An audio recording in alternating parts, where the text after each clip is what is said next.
Breaking news చూస్తున్నాం. పిఠాపురంలో ఉద్రిక్తత చోటు చేసుకుంది. మాజీ ఎమ్మెల్యే వర్మ కార్యాలయం వద్ద టీడీపీ పార్టీ జెండాలు, మేనిఫెస్టో పత్రాలను కార్యకర్తలు తగలబెట్టారు. పిఠాపురం సీటు వర్మకి ఇవ్వాలంటూ టీడీపీ నేతలు డిమాండ్ చేస్తున్నారు. పొత్తులో భాగంగా పిఠాపురం నుంచి జనసేన చీఫ్ పవన్ కళ్యాణ్ బరిలోకి దిగడంతో టీడీపీ నేతల్లో ఆక్రోశం కట్టలు తెంచుకుంది. ఎన్నో ఏళ్లుగా పార్టీకి సేవకునిగా పనిచేస్తున్న వర్మను కాదని పవన్ కళ్యాణ్ని ఎలా ప్రకటిస్తారని ఆగ్రహం వ్యక్తం చేస్తున్నారు.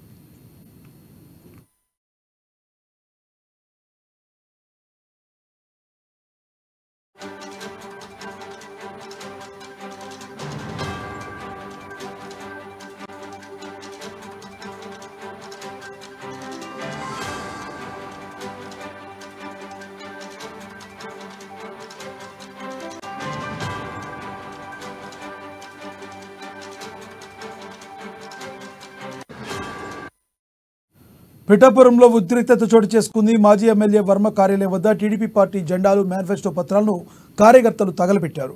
పిఠాపురం సీటు వర్మకి ఇవ్వాలంటూ టీడీపీ నేతలు డిమాండ్ చేస్తున్నారు. పొత్తులో భాగంగా పిఠాపురం నుంచి జనసేన చీఫ్ పవన్ కళ్యాణ్ బరిలోకి దిగడంతో టీడీపీ నేతల్లో ఆక్రోశం కట్టలు తెంచుకుంది. ఎన్నో ఏళ్లుగా పార్టీకి సేవకునిలా పనిచేస్తున్న వర్మను కాదని పవన్ కళ్యాణ్ని ఎలా ప్రకటిస్తారని ఆగ్రహం వ్యక్తం చేస్తున్నారు. ఇదే విషయానికి సంబంధించి మరింత సమాచారాన్ని మా ప్రతినిధి నందిని అందిస్తారు. నందిని, చెప్పండి. పిఠాపురంలో ఉద్రిక్తత పరిస్థితి దారితీయడానికి ప్రధానమైన కారణం పవన్ కళ్యాణ్ అక్కడ పిఠాపురంలో పోటీ చేయడానికి అని ఎప్పటి నుంచో అనుకున్నట్టుగానే తెలుస్తున్నట్టుంది. ఎలా చూడాలంటారు పిఠాపురంలో పవన్ కళ్యాణ్ని ప్రకటించడం వలన జరిగిన పరిస్థితులు? ఏదైతే కొద్దిసేపటి క్రితమే పవన్ కళ్యాణ్ అయితే పిఠాపురం నుంచి తాను పోటీ చేస్తానని ప్రకటించారు. ఈ నేపథ్యంలోనే పిఠాపురంలో అయితే ఉధృత పరిస్థితులు నెలకొన్నాయని చెప్పాలి. ఒక పక్కన జన సైనికులంతా కూడా పండగ చేసుకుంటున్నారు. మరో పక్క టీడీపీ కార్యాలయం వద్ద అయితే వర్మ కార్యకర్తలంతా కూడా చేరుకొని అక్కడ పార్టీ జెండాలను అలాగే మేనిఫెస్టో పత్రాలను కూడా తగలబెడుతున్నారు. ఏదైతే చంద్రబాబు, నేను 15 సంవత్సరాలుగా పార్టీకి పనిచేశాను, నన్ను చంద్రబాబు గుర్తించలేదు, 2014లో కూడా నేను ఇండిపెండెంట్ గానే చేశాను, నన్ను కాదని వేరే వ్యక్తికి అక్కడ టీడీపీ సీట్ ఇచ్చారు, ఓడిపోయారు, నేను సింగిల్ గా గెలిచాను, రెబల్ గా గెలిచి నేను పార్టీలోకి వెళ్ళాను, అయినప్పటికీ కూడా ఇప్పుడు కూడా నన్ను గుర్తించలేదు, చంద్రబాబు నన్ను మోసం చేశారని చెప్పేసి ఆ వర్మ అయితే ఆరోపిస్తున్నారు. అయితే కొద్దిసేపటి క్రితమే పార్టీ కార్యాలయం వద్దకైతే టీడీపీ శ్రేణులు అంతా కూడా చేరుకొని మొత్తము పార్టీ జెండా పార్టీలన్నీ కూడా తగలపెడుతున్న పరిస్థితి ఉంది. అయితే వాళ్ళని అదుపు చేసే ప్రయత్నం అయితే చేస్తున్నారు పోలీసులు.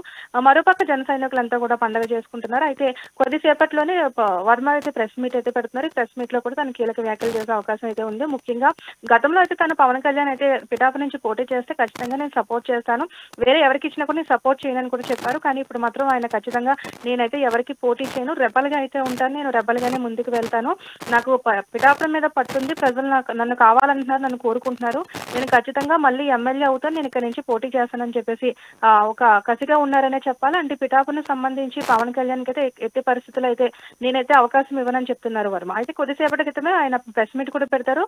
దీంట్లోనే పూర్తి వివరాలు కూడా తెలియాల్సి ఉంది. మరోపక్క చూసుకున్నట్లయితే దీనిపై కూడా అధినేత చంద్రబాబు కూడా స్పందించిన అవసరం అయితే ఎంతైనా ఉంది.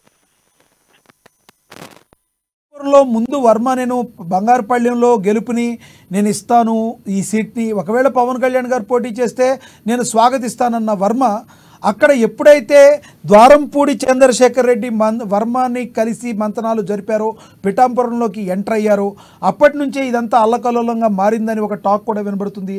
అది కరెక్ట్ అనుకోవచ్చా? లేదు అంటే టీడీపీయే ఒకవేళ డబల్ గేమ్ ఆడుతున్నట్టుగా కూడా అనుకోవచ్చా? ఇఫ్ ఇట్ ఈజ్ ఇక్కడ కన్నా టీడీపీ నేతల్ని కానీ ఎవరినైతే కార్యకర్తల్ని టీడీపీ కంట్రోల్ చేయలేకపోతే ఈ ఇంపాక్ట్ తూర్పుగోదావరి, పశ్చిమ గోదావరి జిల్లాలు మొత్తం మీద పడితే టీడీపీ పార్టీ చేసే ఎక్కడైతే పోటీ చేసే అక్కడ కూడా జనసేన కార్యకర్తల ఓటు టర్న్ కాదు. కాబట్టి టీడీపీ పార్టీ ఏమన్నా చొరవ చూసుకుని వర్మను కంట్రోల్ చేసే ప్రయత్నం ఏమైనా ఉందా?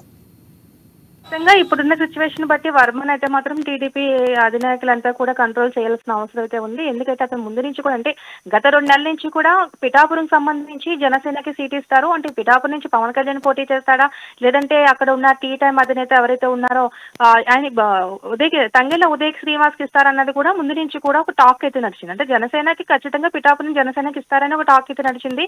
ఆ భాగంలోనే 2 నెలల నుంచి కూడా తెలిసి కూడా ముందు నుంచి సపోర్ట్ చేస్తానన్న వ్యక్తి మరి సడన్ గా మారిపోవడం, 2 రోజుల నుంచి కూడా వర్మే స్వయంగా ఫ్లెక్సీలు రగడ కూడా మొదలు పెట్టారని చెప్పేసి అక్కడ స్థానికులు కూడా కార్యకర్తలు కూడా ఆరోపిస్తున్న విషయం అయితే ఉంది.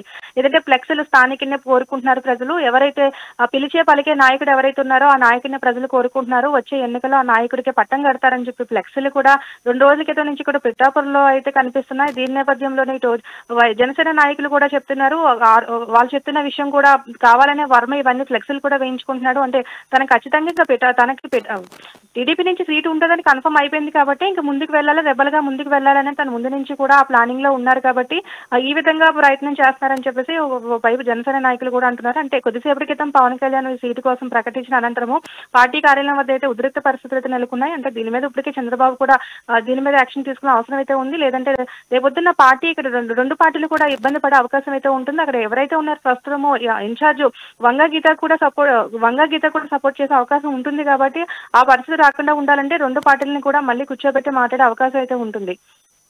ఇక్కడ ఇంకోటి కూడా చెప్పొచ్చు, అక్కడ ఏదైతే ఉద్రిక్తత వాతావరణం నెలకొల్పుతున్నారో అక్కడ టీడీపీ కార్యకర్తలే అనుకోవచ్చా? ఎందుకంటే టీడీపీ కార్యకర్తలు అందరూ చంద్రబాబు నాయుడు ఏదైనా గీత గీస్తే ఆ గీత దాటని పరిస్థితి మనందరికీ తెలుసు. వర్మ వెంట నడిచే వాళ్ళందరూ టీడీపీ కార్యకర్తలే ఉండొచ్చా, లేదంటే టీడీపీ కార్యకర్తల ముసుగులో వైసీపీ కార్యకర్తలు కూడా దూరి ఇలా చేసే అవకాశం ఉందంటారు? ఇప్పుడు అవకాశం వచ్చింది కాబట్టి ఖచ్చితంగా కోవట్లు కూడా ఉంటారు. దాంట్లో మాత్రం ఎక్కడ కూడా చెప్పుకోవాల్సిన అవసరం కూడా లేదు. ఎందుకంటే ఇప్పుడు ఈ తెర మీదకి వచ్చింది కాబట్టి ఖచ్చితంగా మీరు అన్నట్లు కోవట్లు కూడా ఉంటారు. ఇప్పుడు ఎలాగో వాళ్ళకి అవకాశం వచ్చింది కాబట్టి ఉధృత పరిస్థితులు నెలకొండాలి. మరింత ఉధృతం చేయాలంటే ఖచ్చితంగా ఆ విధంగా కూడా ప్లాన్ కూడా చేసే అవకాశం ఉంటుంది. మరోపక్క మీరు ఇందాలు అన్నట్టుగా ఏదైతే కాకినాడ నుంచి పవన్ కళ్యాణ్ పోటీ చేయాలని ఎమ్మెల్యే ద్వారంపూడి ఏదైతే సవాల్ విసిరారో ఆ సవాలుకి అంటే కాకినాడ ప్రస్తావన ఇప్పటి వరకు రాలేదు. ఓన్లీ ఎంపీగా పోటీ చేస్తారనే ప్రస్తావన వచ్చింది తప్ప అది కూడా ఈ రోజు క్లారిటీ ఇచ్చేశారు. ఏదైతే తమ కేంద్ర మంత్రులతో భేటీ అయిన తర్వాత దీనిపై నిర్ణయం తీసుకుంటారు. ప్రస్తుతానికైతే పిఠాపురం నుంచి పోటీ చేస్తారని పవన్ కళ్యాణ్ చెప్పారు. అంటే ముందు నుంచి కూడా కాకినాడ నుంచి పోటీ చేయాలి, కాకినాడలో బ్యాలెట్ లో గ్లాస్ గుర్తు ఉండాలని ద్వారంపూడి ఎప్పుడైతే సవాల్ విసారో దానికి ప్రతి సవాలుగా అయితే పవన్ కళ్యాణ్ ఏటి కూడా కౌంటర్ ఇవ్వలేదు. అయితే తను పిఠాపురం నుంచి పోటీ చేస్తారని ముందు నుంచి ద్వారంపూడికి తెలిసినప్పటికీ కూడా చాలా సార్లు ప్రెస్ మీట్ పెట్టినప్పుడు కూడా నీకు దమ్ము ఉంటే నువ్వు నా మీద ఆరోపణలు చేసావు కాబట్టి కాకినాడ నుంచి గ్లాస్ గుర్తు నిలబెట్టు, ఆ గ్లాస్ గుర్తు నువ్వే ఉండాలని చెప్పేసి ఆయన చాలా సార్లు కూడా చెప్పిన సందర్భాలు అయితే ఉన్నాయి. కానీ ఇప్పుడు పిఠాపురం నుంచి కన్ఫర్మ్ అయిపోయింది కాబట్టి మీరు అన్నట్టు కూడా దానికి వైసీపీ కూడా వర్మని కలిసి ఈ విధంగా కూడా అంటే దీని మీద కూడా ముందుకు వెళ్ళాలని చెప్పేసి ఏదో ఆలోచనలో ఉండే అవకాశాలు కూడా కనిపిస్తున్నాయి. Thank you Nandini.